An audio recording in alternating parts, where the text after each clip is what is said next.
Soyez bénis.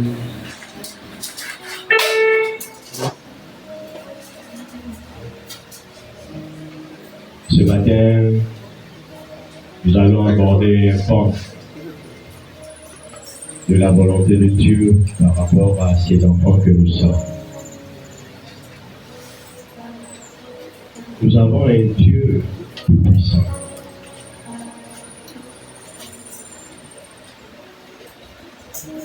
Mais un Dieu tout-puissant peut-il avoir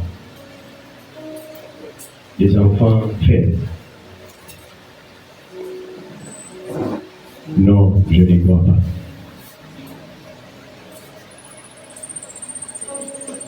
Longtemps, nous avons marché sans pour autant mesurer ce que Dieu a mis en nous. Et peut-être que nous marchons sans pour autant réaliser que nous appartenons à un Dieu tout-puissant, à un Dieu qui est grand. Et si notre Dieu est grand, bien-aimé, il t'appelle, il m'appelle à être aussi un grand dans cette nation. Tu peux dire à ton frère à côté que Dieu t'a fait grand.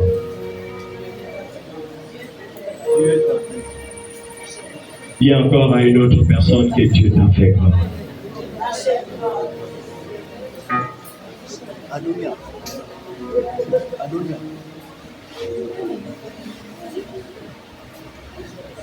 Bien-aimé, l'histoire de qui est grand, même ceux qui marchaient avec Jésus se sont posés cette question. Et c'est pourquoi nous allons honorer la parole de Dieu dans le livre de Matthieu, chapitre 20.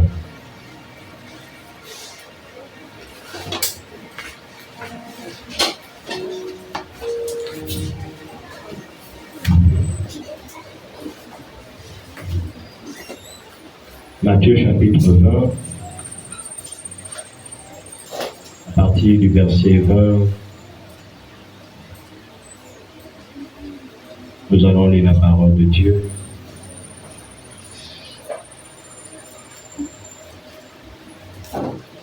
Excusez-moi, je ne suis pas dans le livre de Matthieu, je suis dans le livre de Luc.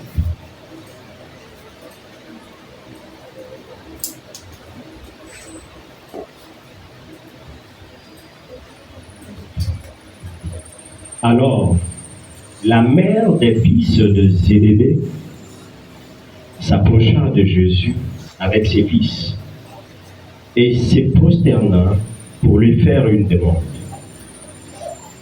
Il lui dit, que veux-tu? Ordonne, lui dit-elle, que mes deux fils, que voici, soient assis dans ton trône, l'un à ta droite et l'autre à ta gauche. Jésus répondit, vous ne savez ce que vous demandez. Pouvez-vous boire la coupe que je dois boire? Nous le pouvons, dirent-ils. Verset 23. Et il leur répondit, il est vrai que vous boirez ma coupe, mais pour ce qui est d'être assis à ma droite et à ma gauche, cela ne dépend pas de moi. Et ne sera donné qu'à ceux à qui mon Père l'a réservé. Le verset 25. Les 10 ayant entendu cela furent indignés contre les deux frères. Jésus les appela et dit, vous savez que les chefs des nations les tyrannisent et que les grands les asservissent. Il n'en sera pas de même au milieu de vous. Mais quiconque veut être grand parmi vous, qu'il soit votre serviteur. Et quiconque veut être le premier parmi vous, qu'il soit votre esclave. Alléluia. Est-ce qu'on peut s'asseoir? Nous étions dans le livre de Matthieu, chapitre 20, à partir du verset 20. Jusqu'au verset 27, nous avons lu. Alors, voilà qu'il y a des apôtres qui se baladent avec Jésus. Et il y a deux, accompagnés de leur mère, qui vont rencontrer le Seigneur. Et la mère va faire cette demande expresse au Seigneur Jésus. Que ces deux enfants puissent s'asseoir avec lui lorsqu'il sera dans son royaume. Et nous avons compris qu'il y en a eu certains qui étaient choqués de cette sollicitation venant de leur frère. Bien-aimés, naturellement, nous avons ce désir de vouloir être grands devant les autres. Nous voulons paraître, nous voulons être les premiers. Ça, c'est naturel. Et Jésus savait cela.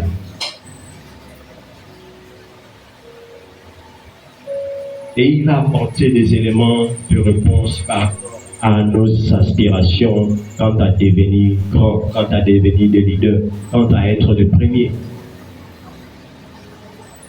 Et c'est ce que nous allons comprendre aujourd'hui avec l'aide du Saint-Esprit. Être grand. Qu'est-ce que cela signifie pour le Seigneur?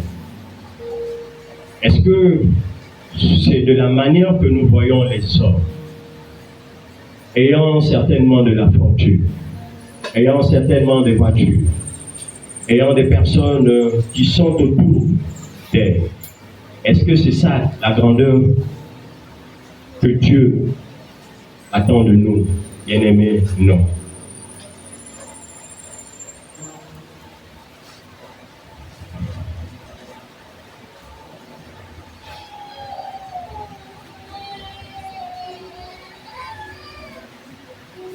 Cette position de grandeur, cette position que la maman a demandé à Dieu, d'être assis à côté de Jésus, que les deux, l'un soit à droite, l'un soit à gauche, cette position est réservée aux grands. Elle va demander à ce que les enfants puissent être avec Jésus. Mais Jésus, il va parler des grands.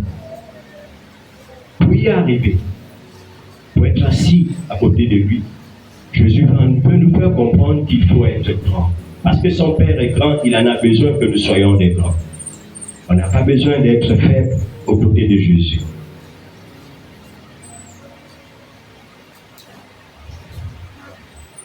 Matthieu 20, 26 dit, il n'en sera pas de même au milieu de vous.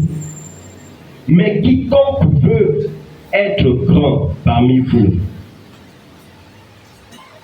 quiconque veut être grand, quiconque dans cette église veut être grand, si tu veux être grand, aujourd'hui tu vas comprendre les cycles. Ça ne sert à rien de peut-être rechercher la position de la responsable bienvenue pour dire non, moi je vais dépasser bienvenue. Non. Dieu a des critères. Ça ne sert à rien de vouloir remplacer Maman Joël. Si tu veux remplacer Maman Joël, il y a des critères. Il y a des choses qu'il faut comprendre avec le Seigneur. Alléluia. Bien-aimés, lorsque nous avons parcouru ce texte, Jésus il a abordé un pan de la grandeur selon les hommes. Il faut noter que la grandeur selon les hommes amène à la tyrannie. Lorsqu'un homme est grand, il a tendance à opprimer les hommes. Aujourd'hui, lorsque nous regardons Poutine, un grand président, mais qu'en est-il de son pouvoir actuellement? Si ce n'est opprimer tout un peuple, si ce n'est décider unilatéralement pour aller attaquer, aller en guerre, et menacer même la stabilité du monde entier. Parce que quoi? Il se sent grand, il se sent puissant. Voilà la grandeur selon les hommes. Et c'est cette grandeur que nous ne devons pas chercher. Cette grandeur nous amène à pouvoir dominer sur les autres. C'est cette grandeur que Jésus refuse. Il a dit que les chefs tyrannisent les peuples. Ils mettent les autres dans la servitude. Au lieu d'exercer le pouvoir pour mettre les gens à l'aise. Mais c'est le contraire qui se produit lorsqu'un homme se sent puissant. Il se sent grand. Et Jésus veut nous enseigner que cette grandeur, c'est pas cette grandeur que nous devons chercher. Nous devons chercher la grandeur selon le Seigneur. Et la grandeur selon le Seigneur amène les autres à être épanouis. La grandeur selon le Seigneur amène les autres à être dans la joie. Amène les autres à vous accompagner, bien-aimés. C'est cette grandeur qu'il faut chercher. Il faut que les grands, il faut noter que les grands dans le monde tyrannisent et asservissent les autres. Si dans notre conduite, nos rapports avec les autres, ils ressentent de la peur, ou que nous influençons les autres par ce sentiment de peur qui va se dégager vers les autres, alors sachant que nous avons une mauvaise influence. Cette influence entraîne l'hypocrisie pour ceux qui sont proches de nous, pour ceux qui sont proches du responsable, pour ceux qui sont proches du leader. Lorsque c'est ce pouvoir que nous exerçons, il y a la peur. Les gens ont peur lorsque vous arrivez. Bien aimés, ils vont faire des choses par hypocrisie. Lorsque vous tournez le dos, ils vont faire autre chose. Et c'est pourquoi, parfois dans l'église, on ne met pas la parole de Dieu en pratique parce qu'on a souvent peur de ne pas faire une chose à cause du responsable.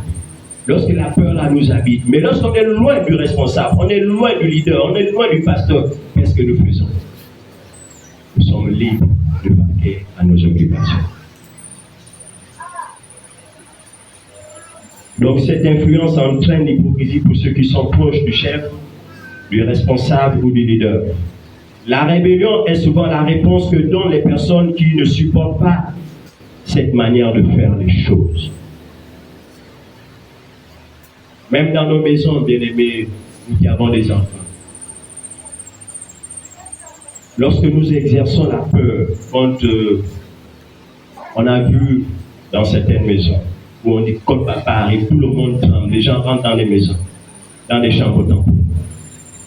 Mais à la fin, est-ce que ces personnes-là, ces enfants-là, parfois ne réussissent pas? Malgré la rigueur, malgré les injonctions de parents. Mais lorsque nous regardons la vie de Jésus, bien-aimés, les gens étaient toujours en train de le suivre. Les disciples de Jésus passaient des jours et des jours à ses côtés, bien-aimés. Pourtant, Jésus était le roi sur la terre. Il est toujours le roi pour l'éternité. Il est le maître. Mais les gens n'avaient pas peur de maître.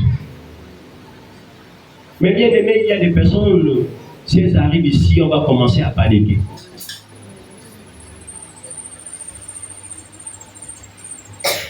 Et les gens vont commencer à paniquer. J'aime bien ce que nous vivons en ce moment. Lorsque le CTRI a pris le pouvoir, j'ai vu l'expression d'un groupe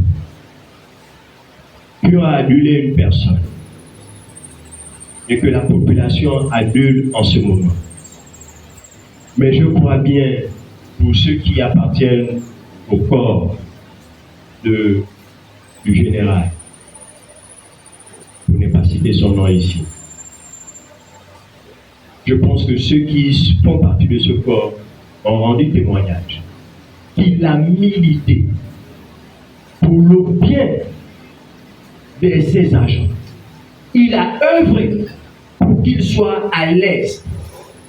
Bien-aimé, il n'est pas resté dans sa posture de général et dit « je ne donne que des instructions ». Il est descendu pour savoir qu'est-ce qui ne va pas. Certainement, on a dit, il manque les uniformes. Il a dit, voilà, je veux faire. Il manque ceci. Il a apporté des casernes. Il a apporté des logements. Bien aimé, ces gars-là n'ont pas eu peur. J'ai vu des personnes, j'ai même reconnu certains, qui ont pris le pouvoir. Oh, la volonté, j'ai envie de dire, de soulever ce homme. Mais en temps normal, on ne peut pas s'approcher de lui. On ne peut pas soulever un général, on ne peut pas le toucher. Mais ce jour-là, ils ont dit, puisqu'il en a fait pour nous, puisqu'il œuvre pour notre bien-être, qu'est-ce qu'on fait? On l'élève. Bien-aimé, on a élevé quelqu'un. Parce qu'on a senti en lui le désir de œuvrer pour le bien-être des populations. Mais ça ne s'est pas limité là. J'ai été même encore émerveillé hier lorsque j'ai vu l'activité, bien-aimé. Si nous pouvons, en tant que chrétiens, nous inspirer, la Bible nous dit, la nature nous inspire-t-elle pas? Hier, je regardais dans le média un général. Sa position, c'est de donner des ordres. Il pouvait être à la tribune et dire, les gars, vous pourrez. Vous me faites le tour de la ville de Maboubou, il est là debout et j'observe. Ça, c'est ce qu'il pouvait faire. En tant que général, je suis là, je veux voir si vous avez la condition physique. Mais ce n'est pas ce qu'il a fait. Il s'est mis devant. Il a commencé à courir. Et bien aimé, même celui qui n'avait pas envie de courir, lorsque le chef court, lorsque le général Oligui court, on a envie de participer à ce, je ne sais pas comment on appelle ça, à cette course. On a envie d'être présent pour dire ce jour-là, moi je courais avec le président. Parce que quoi? Il en a donné le cap. Il a montré l'exemple. Voilà l'esprit du grand, l'esprit du leader que Dieu attend dans l'église. Pas celui qui vient seulement te dire, oh, bienvenue, moi je te vis hier, j'étais en boîte. Et je suis allé en boîte parce que j'ai des faiblesses. Est-ce que tu m'as aidé à être forte? Est-ce que tu m'as aidé à être fort? C'est tellement parce que je n'ai pas une vie de méditation, parce que je n'ai pas une communion avec le Seigneur. Apprends-moi à avoir cette communion et je cesserai d'aller en boîte. Amen. C'est ce que nous devons comprendre. Il est venu encourager. Il est venu dire, je vous donne des moyens. Dorénavant, évitez de me faire des contrôles pour aller chercher de l'argent partout. Donne les autres les moyens. Et enfin, là, si tu viens sanctionner, on dit oui, chef, tu as raison. C'est ce que Dieu attend de ses enfants. Que nous soyons des grands. Comme aujourd'hui, nous avons à la tête un grand leader. Alléluia. Est-ce que tu fais acclamer le Seigneur?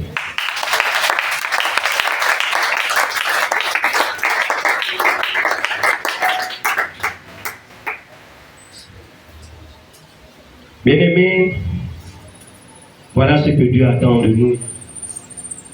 Et nous allons lire le livre de Matthieu, chapitre 14, le verset 15 à 17. Matthieu 14.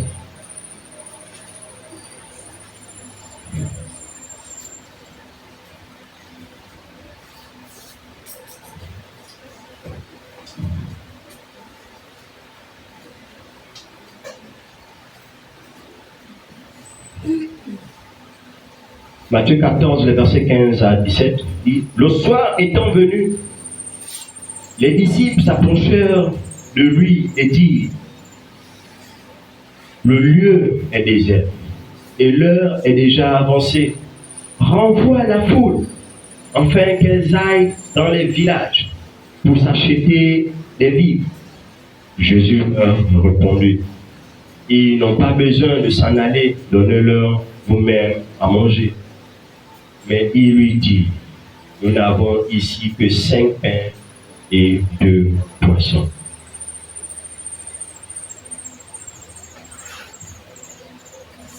Bien-aimé, un leader est suivi par ses disciples, par une foule partout. La Bible dit que Jésus était dans le désert. On dit, le soir étant venu, les disciples s'approchèrent de lui et dirent, ce lieu est désert. Donc ils sont allés dans un désert, dans un lieu où il n'y avait pas la nourriture. Un peu. Ils ont pris ce risque. Pourquoi? Mais parce qu'ils voulaient être à côté du leader. Parce qu'ils ont suivi le leader. Donc, lorsque vous êtes un bon leader, vous êtes un grand comme Jésus, les gens vont vous suivre partout. Les gens ne nous suivent pas parce que nous ne sommes pas comme le Seigneur. Les gens qui sont dans nos maisons ne viennent pas en Christ parce que nous ne sommes pas des grands comme Jésus. Parce que nous ne sommes pas des grands comme Jésus. Nous sommes des grands à la manière de Saul, où nous donnons des injonctions. Allons à Christ, parce que si tu ne viens pas, certainement pour les parents, si tu ne viens pas, tu ne vas plus manger dans ma maison. Ça, c'est pas amené. Est-ce que cet enfant-là peut venir, si tu vas dans un endroit, lui à le désert, il va te suivre? Jamais. Ou quand il va marcher après toi, dès qu'il y a un endroit, il peut s'arrêter, il va s'arrêter. Et lorsqu'il a un certain âge, où il peut se poser à toi, il va dire, grand frère, ou bien maman, là c'est fini, continue avec ton Jésus, moi je m'arrête là. Parce que je suis maintenant autonome. Or, nous devons être des grands comme Jésus. Donc, être ces personnes qui amènent des personnes, quel que soit le lieu, même si nous avons un projet difficile, mais des personnes doivent nous suivre si ces personnes ont confiance en nous. Si ces personnes voient en nous un grand, dis oui, ce grand-là, s'il a vu, s'il nous amène à cet endroit, il sait. Même si nous voyons que c'est compliqué, mais si le grand a dit que allons-y, faisons confiance à notre grand, parce que toujours il ne nous a jamais dessus. Et ces personnes ont suivi Jésus parce qu'ils ont vu Jésus accomplir des choses pour eux. Jésus n'est pas descendu quand il était pour dire non, toi tu es un pécheur, toi tu es comme ceci, toi tu es comme cela. Après tu dis non, après il dit suivez-moi, acceptez le Père. C'est pas comme ça que Jésus a eu à faire. Il a été compatissant envers ceux qui étaient dans le péché. Et quand ils ont compris que ce gars-là, il est compatissant, ils ont suivi pour dire, qu'est-ce qui l'amène à être compatissant? Qu'est-ce qui l'amène à passer du temps avec nous? Pourtant, il y a des riches, mais il n'est pas avec eux. Il est avec nous les pauvres. Qu'est-ce qui l'amène à faire autant de bien? Et c'est ce qui a amené les gens à être toujours avec Jésus, cherchant à découvrir et à découvrir.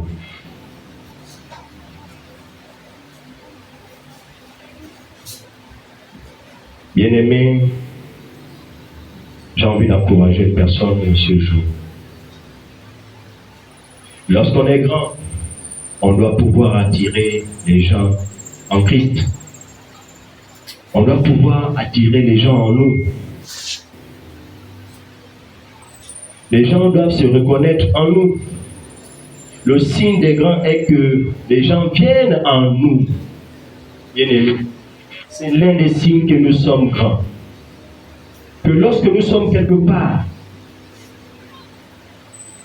nous avons vu l'évangéliste Dag qui est arrivé, mais combien de personnes sont pas allées vers lui? Parce qu'on a reconnu la grandeur en lui.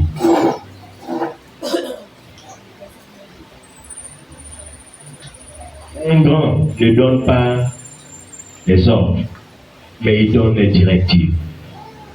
Il partage sa vision, les autres mettent cela en musique. Bien-aimé, et c'est ce que j'ai vu. Prenons encore l'histoire avec le général. Seigneur était au dos. Il a dit, je peux. Il a tenu un discours en disant ce qu'il fait. Et ce qu'il compte, ce qu'il a promis faire. Et il a donné la vision. Que les prix doivent baisser dans ce pays. Et il n'aimerait pas qu'il y ait encore des contrôles où on puisse prendre de l'argent par-ci par-là. Et là, c'est donner une vision. Et dès que les gens s'alignent avec cette vision, ils vont exécuter tout simplement. Voyez-vous, il est venu avec un discours aussi franc, aussi doux.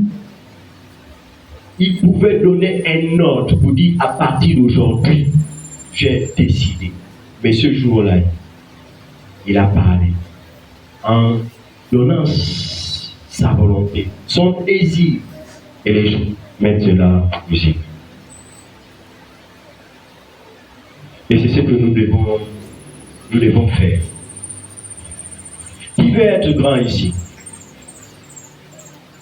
Waouh! Donc vous ne voulez pas. Qui veut être grand? Bien-aimé, moi je veux être grand.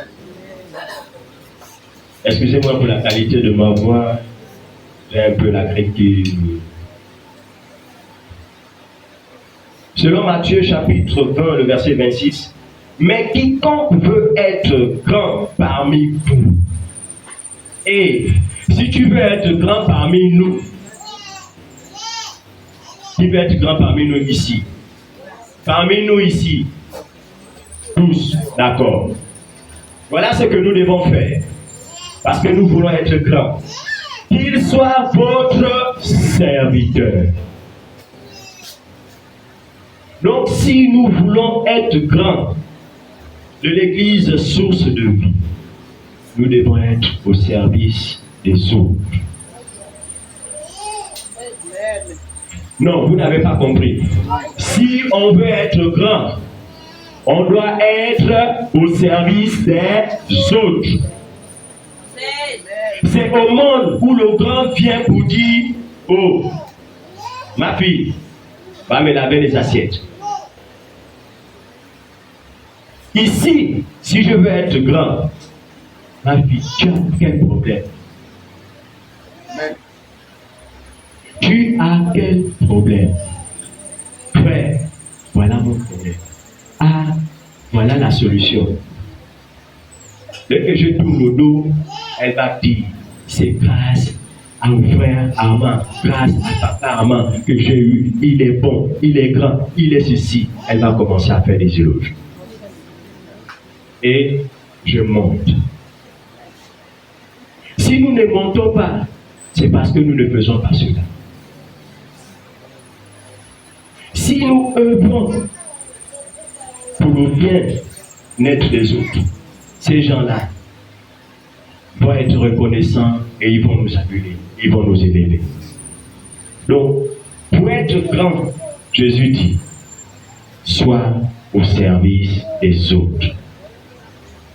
Sois au service des autres. Et quiconque veut être le premier parmi vous, qu'il soit votre esclave. Bien-aimé, j'aime encore, je vais illustrer pour qu'on puisse comprendre. Un président, lorsqu'il voyage, il va en étranger pour aller signer les contrats avec les entreprises. C'est pour qui? C'est pour le bien-être de la population. Ça voudrait dire quoi? Il nous représente. Mais en somme, toute la population pouvait se lever pour dire on va tous discuter les intérêts du Gabon. Mais comme ce n'est pas ainsi, on va dire toi. Pendant ce temps, moi j'ai vu des présidents à 3 heures, je pense qu'il y a un frère ici, s'il se lève à 3 heures, se mettre à l'aéroport pour prendre l'avion, et pendant tout ce temps, nous on dort. Parce que quoi? Il va discuter les intérêts de sa population. Nous dormons. Il y a certains qui sont en boîte de nuit, mais lui, il est là, il doit prendre le vol. L'avantage, c'est qu'il va dans les endroits VIP, mais il ne dort pas. Il ne dort pas. C'est ce que nous ne comprenons pas. Et parfois, ils n'ont pas une vie. Il a envie de faire quelque chose, on dit stop, Joe, tu es président. Il veut faire quelque chose, on dit arrête, tu es ministre. Tu n'as plus le droit d'aller dans ces endroits. Tu es là pour la population, tu travailles pour la population. Voilà être grand. Il y a des contraintes. C'est pour les autres, pour que les autres puissent être heureux. Et même lorsqu'on dirige un groupe, bien aimé, ce n'est pas venir donner un ordre. Vous donnez un ordre, un jour. Lorsque la personne trouve l'occasion de contrecarrer ton ordre, il va le faire tranquillement. Mais lorsque la personne va apprécier ta personne et que tu vas dire, il y a réunion, on va dire qui a convoqué la réunion? C'est elle. Tout le monde court. Mais si c'est un tyran, lui là encore, allez-y. Ou bien j'arrive, je ne traîne pas. Mais si c'est quelqu'un que j'aime, quelqu'un qui me fait du bien, quelqu'un qui sait me parler, quelqu'un qui sait m'encourager, j'ai envie d'y aller. Quelqu'un qui m'apporte quelque chose de nouveau toutes les fois que je suis avec elle. Quand je suis avec cette personne, j'apprends. Je ne suis pas diminué, je ne suis pas rabaissé. Les personnes là vont venir. Bien aimé, vous regardez, je pense que beaucoup ici les jeunes, vous regardez l'émission de Masterchef depuis ici. Pourtant, il y a élimination. Mais il y a des personnes qui se présentent à cette émission. Mais parce que la porte de sortie, on sort avec la gloire. On ne t'insulte pas, on n'a pas dit que tu ne sais pas préparer. On trouve les mots. On dit non, tu n'as pas réussi, mais tu es appelé à avoir un grand restaurant. Tu es appelé à être un grand chef. Même si aujourd'hui tu n'as pas réussi, mais on sait en toi qu'il y a un talent. Et celui qui a écouté ça se dit non, moi je m'en vais auprès de ces personnes-là pour apprendre. C'est ça, bien-aimé. Et c'est ça que nous devons partager. Quand le frère qui est à la maison se dit, hey, pourquoi je dois à l'église? Mais parce que la sœur là, toutes les fois qu'elle est à côté de moi, elle libère des paroles qui m'encouragent, qui me poussent. Et moi, je vais encore découvrir par où elle puise ses secrets. Elle vient, la personne vient avec toi, elle te suit pour dire non, amène-moi dans ton église. Parce qu'apparemment, là-bas, tu apprends beaucoup de choses. Tu me dépasses tellement, moi, j'ai aussi envie de connaître comme toi. Mais pourquoi les gens ne nous suivent pas? Parce que nous ne démontrons pas que nous connaissons. Nous apportons du jugement.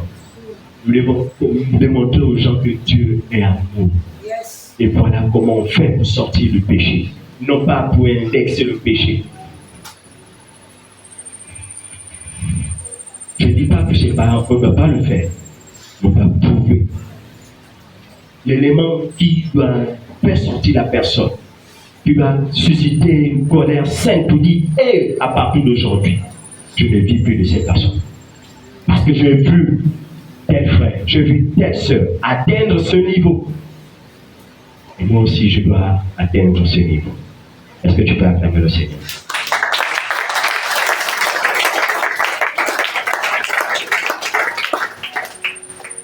Un grand, pour le Seigneur, un grand est celui qui est au service des autres. On est grand quand les autres sont comblés par toi. Le grand est aussi le premier. Le premier doit être l'esclave. Un grand est celui qui s'élève et prie pour les autres, comme Jésus le faisait. Un grand est celui qui prend soin des autres. Et ça, nous allons le vérifier dans le livre de Jean, chapitre 13. le verset 12 à 15.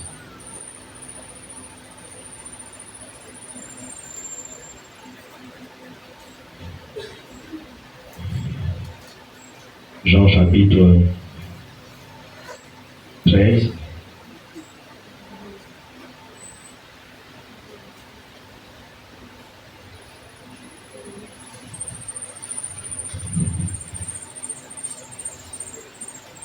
Je peux commencer à partir du verset 10. Jésus dit, c'est lui qui est lavé n'a pas besoin que de se laver les pieds pour être entièrement pur. Et vous êtes purs, mais non pas tous, car il connaissait celui qui le livrerait. C'est pourquoi il dit, vous n'êtes pas tous purs. Après qu'il leur eut lavé les pieds et qu'il eut pris ses vêtements, il s'est mis à table et leur dit, comprenez-vous ce que je vous ai fait? Vous m'appelez maître et seigneur, et vous dites bien, car je le suis. Si donc je vous ai lavé les pieds, moi, le Seigneur et le Maître, vous devez aussi vous laver les pieds les uns les autres. Alléluia. Amen. Voilà ce à quoi un grand est destiné. Jésus pouvait dire, je suis l'enfant de Dieu. Je vous ai fait. Je vous ai créé. Mais Jésus, la Bible dit, il s'est même déshabillé parce qu'il a encore porté ses habits. Ça veut dire, pour laver les pieds, il a dit, j'enlève d'abord. Il a lavé les pieds.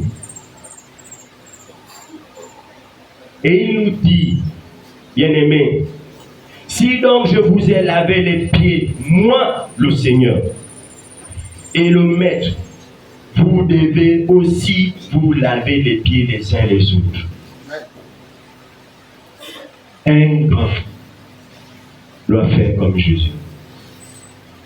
Donc, c'est pas qu'ici, bien-aimés, même dans nos maisons, parfois nous avons des parents qui ne peuvent pas venir à cause de nos attitudes. Lorsque nous rentrons, nous avons l'attitude des grands selon le monde. Un père qui est là, qui est intransigeant, qui n'a même pas le temps de discuter avec ses enfants. C'est sommation, sommation, sommation. L'enfant comprend que là, avec lui, il n'y a pas. Je n'ai pas de marge de manœuvre. Je ne peux pas me confier. Mais lorsque le maître te lave les pieds, tu dis, hé, tu es admiratif. Tu dis, mais qu'est-ce qu'il fait ce type-là? Comment il fait ça? Tu as envie de comprendre. Quand un enfant voit son père s'asseoir à côté à terre, jouer, l'enfant est émerveillé. Quand tu agis comme ça et que tu envoies, l'enfant exécute. Bien-aimé. Aujourd'hui, Dieu nous interpelle à être des grands. Je ne sais pas si tu réalises cet appel.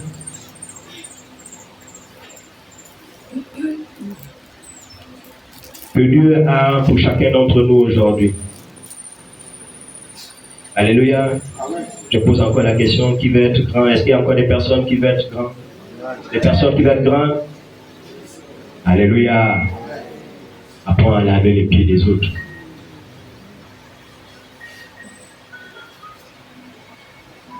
Apprends à œuvrer pour que l'autre abandonne son vice. Tu peux le faire par le temps de prière. Tu peux le faire en prenant le temps de jeûne. Certainement, l'autre passe dans des moments de faiblesse et que toi, tu es fort. Tu peux jeûner pour ton parent. Tu peux jeûner pour ton mari. Tu peux jeûner pour ton frère. Tu peux jeûner pour ta cousine. Afin que ces derniers rencontrent le Seigneur. Amen. Il n'est plus question d'y aller dans une maison et de dire, vous menez la mauvaise vie. Dis-le autrement. Le Seigneur t'aime. Il en a besoin de toi. Cette vie que tu mènes n'est pas la vie qui t'est destinée. Au lieu de dire, non, tu es ceci, tu ne vaux rien, tu ne vaux rien. Non. Si tu peux dire à quelqu'un qui est tombé que Dieu t'appelle à la gloire, Dieu t'appelle à l'excellence, Dieu t'appelle à impacter le monde. Mais tu ne peux pas impacter le monde en menant cette vie. Ça, ces paroles touchent. Ces paroles amènent à un frère, une sœur, à se revolter. Si tu dis à quelqu'un que le diable est en train de jouer avec toi, bien-aimé, nous allons aider beaucoup de personnes. Jésus nous a laissé ce modèle où nous devons laver les pieds. Un grand est également un interprète du peuple auprès de Dieu. C'est le cas de Moïse. Que son beau-père, autant pour moi, va l'aider parce qu'il avait ce peuple avec lui. Et Jétro pouvait dire, si tu travailles comme ça avec le peuple va se fatiguer. Il a dit, divise le travail, repartis les tâches. Les responsables de 1000, les responsables de 100, de 10. Et il a dit, pour toi, sois l'interprète du peuple auprès de Dieu et porte les affaires devant Dieu. Voilà ce qu'un grand fait. Un grand regarde la situation, la position de son frère et il va devant Dieu pour dire, hé, papa, regarde, tel est dans cette position. Et Dieu descend pour libérer, délivrer celui qui se trouve dans des situations difficiles. Donc nous devons être des interprètes du peuple devant Dieu, des interprètes de nos familles devant Dieu. Tu connais que la famille a une situation. Que certainement on a décrété le célibat, le chômage, l'échec. Tu connais ça. Mais tu ne dis rien à Dieu. Tu viens ici tous les jours. Rien que pour toi.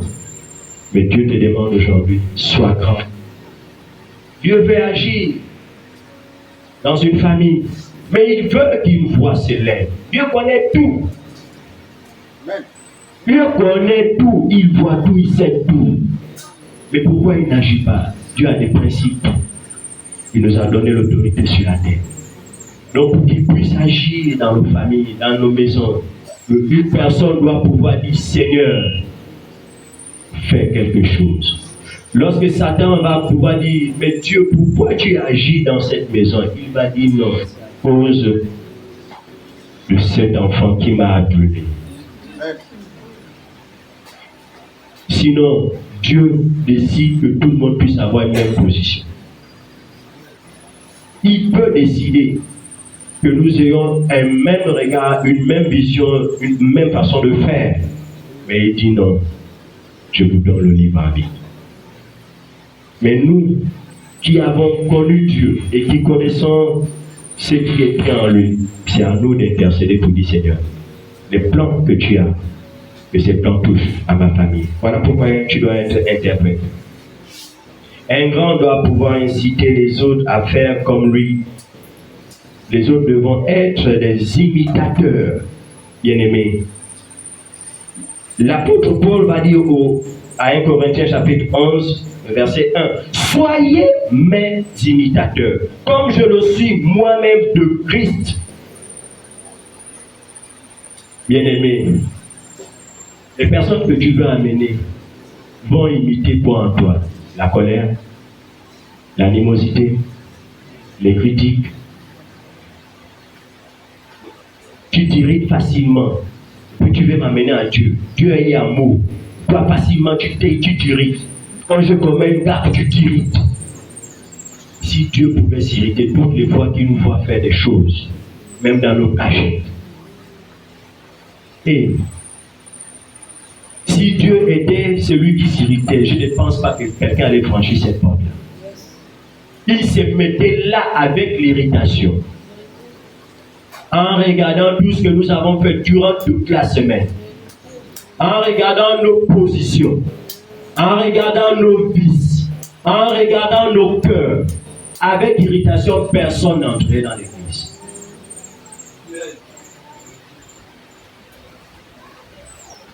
Mais pourquoi nous, aussi facilement, nous nous irritons? J'entends parfois même des frères dire non, mais la sœur là, ça fait 10 ans qu'elle a d'église. Oui, ça fait 10 ans, mais toi, ça fait combien d'années?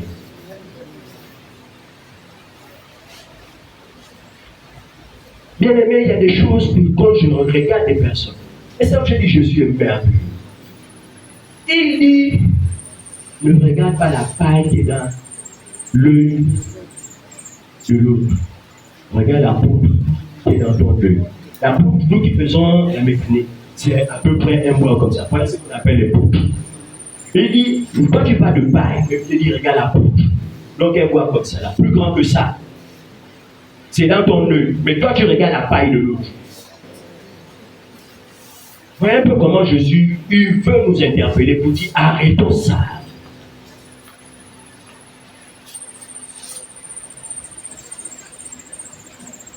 Moi, je veux plus avec certains. Mais il y a des personnes qui courent rapidement. Tu as vu, par exemple, l'autre bois. Un verre. Il vient, il est bourré. Mais comment? Tout de suite, nous, chrétiens, enfants de Dieu, dans l'église, nous jugeons le gars. Il est venu à l'église pour. Mais combien sont dans la fornication? Combien sont ça là on ne parle pas. Combien de cas de rancune, Dieu amour, ça là on ne parle pas.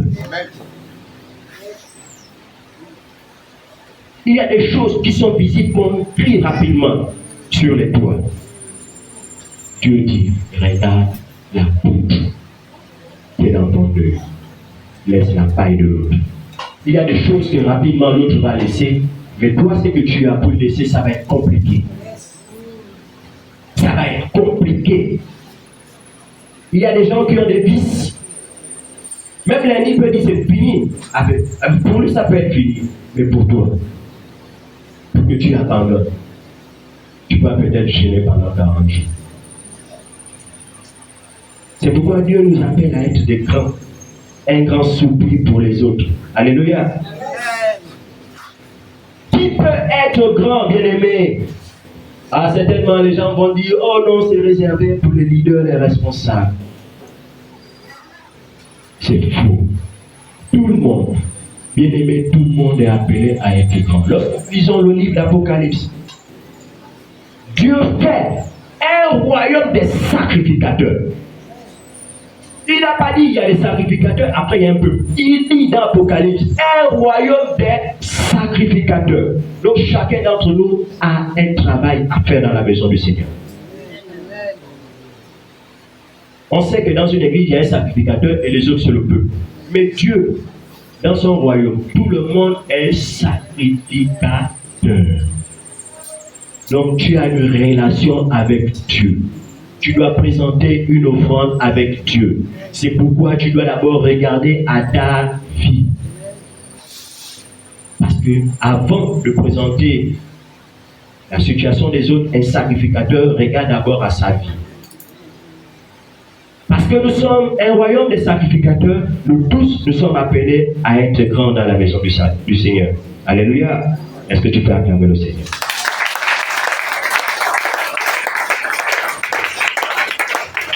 Les avantages Les grands, j'ai envie d'encourager une personne ce matin à devenir grand. Être au service, non, ça va t'amener à l'élévation. Les avantages des grands, ceux qui sont grands sont du royaume de Dieu. Alléluia. Amen. Cette maman-là a vu que ses enfants doivent être assis aux côtés de Jésus, l'un à gauche, l'un à droite, dans son royaume. Donc les grands sont appelés à être assis à côté de Jésus. Lorsqu'on est grand, ça veut dire qu'on est déjà avec le Seigneur.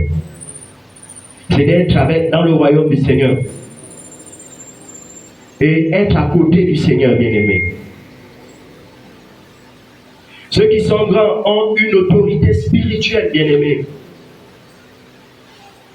Ils n'ont pas besoin de parler ou de gronder. Lorsqu'on est grand, il y a une autorité spirituelle. Parfois, quand le pasteur appelle, tout de suite, tu sens l'autorité spirituelle, tu t'alignes. Maman Joël est là. Même si tu as programmé autre chose, mais son autorité spirituelle t'amène à s'aligner à la volonté du Père. Donc les personnes là ont une autorité. Même moi au téléphone, il y a des personnes. Mon frère il est là.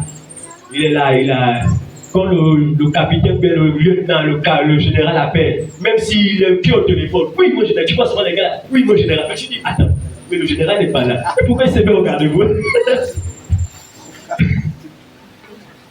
C'est ça, l'autorité. Donc l'autre, quand il exerce son autorité, et lorsque toi tu t'alignes sur cette autorité, parce que tu aimes la personne, parce que tu te dis oui, ça c'est un bon chef, mais même lorsqu'il t'appelle, tu demandes que oui, là c'est le chef qui m'a appelé. Tu as envie de démontrer que aux autres non, là c'est le général qui m'a appelé. Si le général m'appelle là, je vais arrêter de dire non, ça c'est le général qui m'appelle. Tu vois, on montre que là c'est l'autorité. Donc il y a une autorité comme ça qu'on a, et les gens se sentent à l'aise, ont envie d'exécuter la tâche que tu confies. Donc c'est de recevoir cette autorité bien-aimée.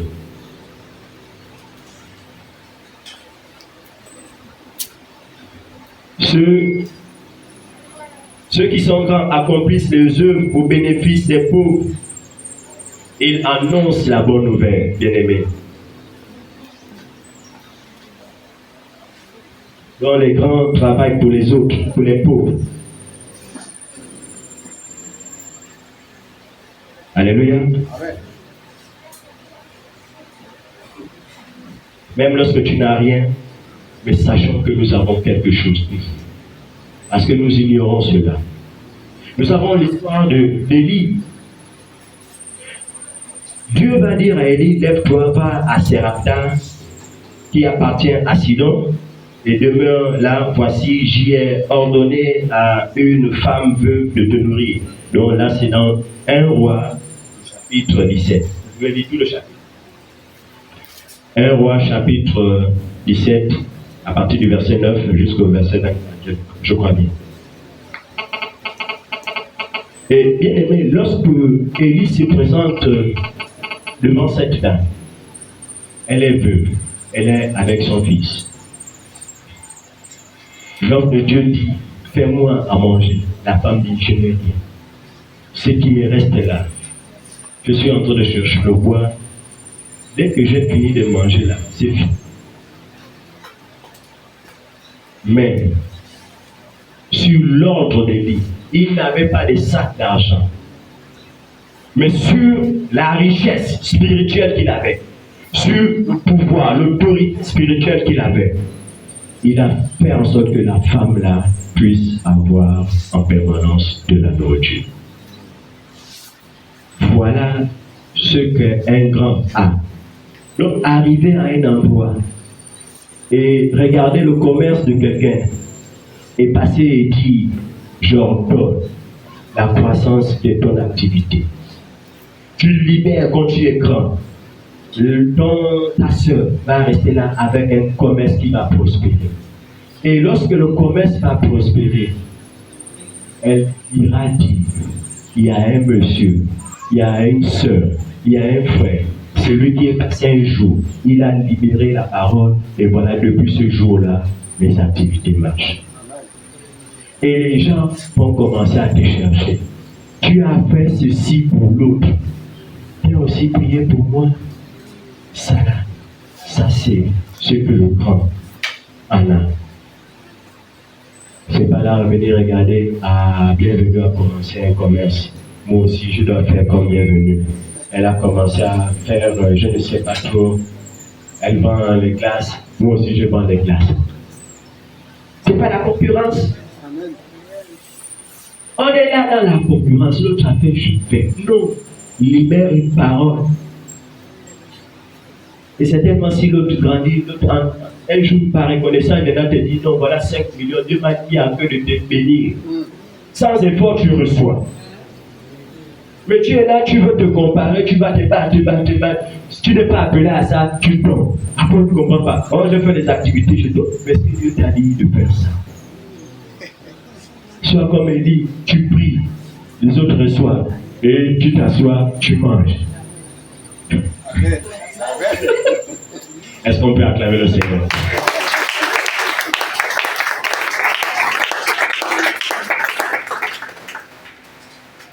Bien-aimés, voilà un peu ce qu'il fallait comprendre aujourd'hui. Et je vais livrer un dernier secret. Il y en a, j'ai certainement abordé. Pour être grand. Et là, c'était dans le cadre de la naissance de Jean-Baptiste. C'est vrai qu'on ne juge pas ceux qui boivent. Mais ceux qui boivent, voilà ce qui est dit dans le livre de Luc, chapitre 1, et verset 15. Car il sera grand devant le Seigneur. Il ne boira ni vin, ni liqueur enivrante. Il sera rempli du Saint-Esprit dès le sein de sa mère. Bien-aimé, nous ne te jugeons pas. Moi, je ne te juge pas si tu bois. Mais la parole dit que si tu veux être grand comme Jean-Baptiste, si tu veux être devant Jésus pour annoncer son arrivée dans ta maison, abstiens-toi de ça et sois rempli du Saint-Esprit. Voilà ce que tu peux dire à ton frère et non de porter un jugement. Tu veux dire à quelqu'un, si tu veux être grand, arrête de boire. Dieu a dit, arrête de boire. Il ne te condamne pas, mais il a dit, si tu veux être grand comme Jean-Baptiste, ne bois plus. Il reste avec ça lui-même, avec le Seigneur, les Écritures. Ah, je vais être grand. C'est lui qui veut être grand va abandonner.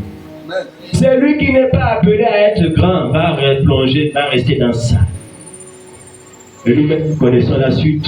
Nous qui avons expérimenté, là, ça vide les économies. Il y a certains, même le 25, dès qu'il a déjà pris, il va en boîte. Le 26, il est couché.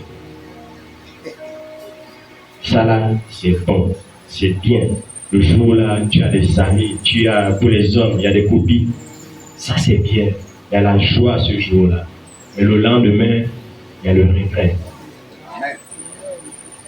Tu vas dire à quelqu'un, si tu ne veux plus regretter chaque 25, chaque 26, chaque 27, arrête avec ça. C'est la raison pour laquelle tu dois arrêter, parce que tu dois être grand. Tu dois être au service du Seigneur. Dieu veut. Le Saint-Esprit veut. Mais le Saint-Esprit ne va pas s'accommoder avec le vin. Si tu dis ça comme ça, le Saint-Esprit va œuvrer pour que tu sois en haut, pour que tu sois puissant. Mais lorsque tu es ivre de vin, l'ivresse du Saint-Esprit ne peut pas se manifester. Et s'il n'y a pas l'ivresse du Saint-Esprit, il n'y a pas de puissance. S'il n'y a pas de puissance, tu ne vaux absolument rien spirituellement. Tu es un homme charnel. Et tout de suite, celui qui veut être spirituel comprend les enjeux. C'est dit, Seigneur, aide-moi à abandonner. Pas dit, aide-moi à abandonner. Bien-aimés, voilà la substance du message que Dieu a voulu que nous puissions recevoir aujourd'hui. Il dit à une personne que tu es grande, que tu es grand. Tu es destiné à ça. Parce que tu es appelé à régner avec Dieu. Il n'y a que les grands qui vont régner avec lui. Je dis bien, il n'y a que les grands qui vont régner avec Dieu, avec Jésus. Donc à partir d'aujourd'hui, mettons-nous dans la disposition des grands. Et on a compris, Jésus, lorsqu'il est venu, il n'est pas venu se servir. Il n'était pas assis dans un trône, assis sur un trône quelque part, construit quelque part, et puis attendre les gens venus acclamer, et puis il devait être là. Non. Jésus allait de ville en ville. Il était au service, sous le soleil. Il marchait, il enseignait. Jésus pouvait s'asseoir et déléguer les anges d'y enseigner. Il pouvait faire naître des personnes, dire, mettre la connaissance, il dit enseigner, je vais observer. Mais lui-même a dit, j'enseigne. Lui-même a dit, je fais. On ne doit pas être là perché pour dire, fais des choses. Non. Commence à faire. Commence à travailler. Et les autres vont suivre. Les autres vont suivre. Bien-aimé, j'étais à l'N7, un enseignant également, un collègue, mécanique. Il est passionné de mécanique, même avec une chemise blanche. Un véhicule tombe en panne. Dès qu'il s'est résolu dans sa tête de réparer ça là, il va réparer. Et vous êtes là, vous êtes énervé, vous dites, mais tu es bien habillé. Ah, laissez-moi ça, les habits là on change, on achète. C'est avec ça là, quand on va me payer, je peux acheter nos chemises. Et il communique la passion. Ce n'est pas un, toi qui nous enseignais, ce n'est pas dit non, faites. Non, vous faites parce que vous savez que le gars là, il aime faire. Il vous donne l'envie de faire. Mais il y a des personnes qui ne donnent pas envie de faire. Il ne faut pas faire comme comment on appelle, les ingénieurs français, ils se mettent à distance, ils disent fais ci, fais ça, fais ça. J'avais aussi quand j'étais en mandat, élève, un Canadien, un vieux, Olbert. Réparation. Que le papier là, lui-même il descend. Quand tu es là, il dit mets-toi de côté, regarde comment on fait. Et après il rit. Alors c'est ce que tu peux pas faire. Et quand tu as des personnes comme ça, tu as envie. Quand ils sont courts, personne ne manque. Les gens sont là. C'est quoi? C'est parce que tu donnes envie. Tu as le bon exemple.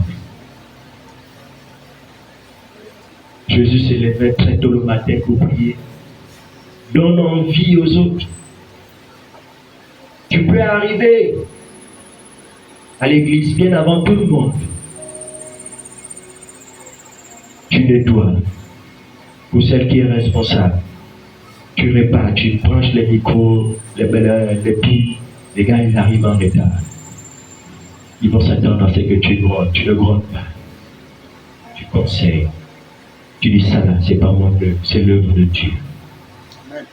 Tu ne fais pas ça pour moi. Si vous prenez ça pour vous, vous allez tous tomber.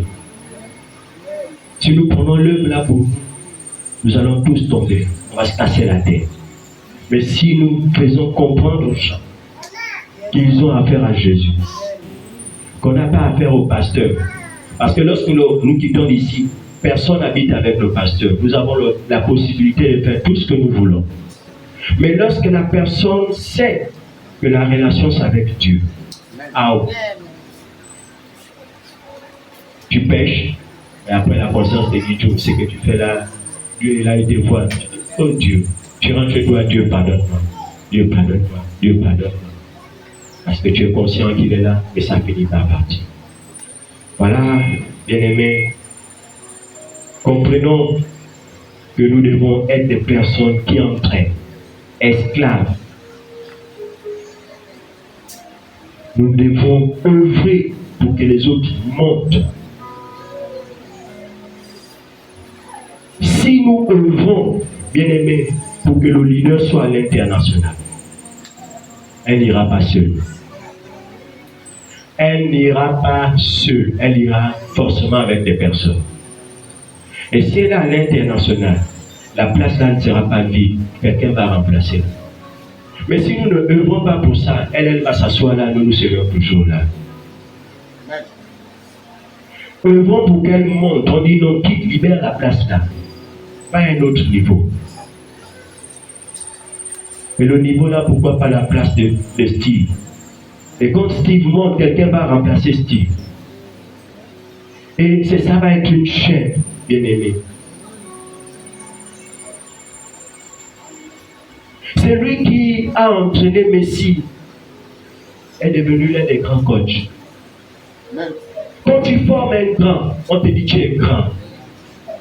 Ce n'est pas un petit qui forme un grand, c'est un grand qui forme un grand. Donc si tu es là, bienvenue, tu formes une qui va devenir grande chante. Quand elle va passer dans les... Si elle est reconnaissante, elle va dire c'est grâce à maman, bienvenue. Et les gens viendront pour dire quel est le secret que tu as donné à tel pour être aussi grand. Enseigne-moi. Et voilà comment dans ta position, tu encadres des personnes. Voilà comment dans ta position, tu formes des leaders. C'est cela que Dieu nous appelle. À être des grands qui forment des grands, qui élèvent des grands. Est-ce qu'on peut acclamer la parole?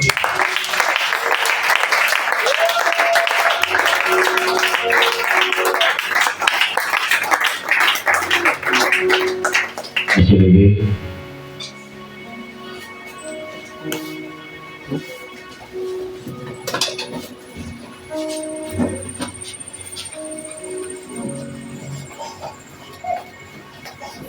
J'ai envie de dire à les personnes, excusez-moi, lorsque je prêche, j'aime souvent prendre des personnes comme exemple. Bon, c'est peut-être à cause de ma position, de mon métier d'enseignant.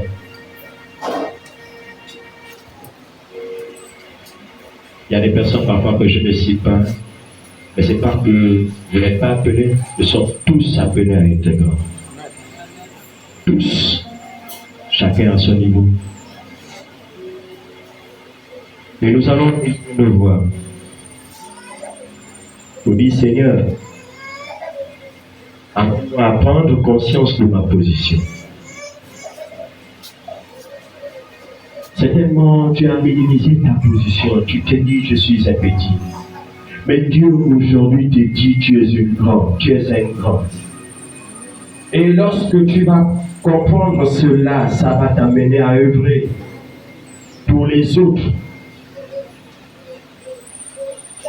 Disons à Dieu, Seigneur, apprends-moi, amène-moi à prendre conscience de ma position.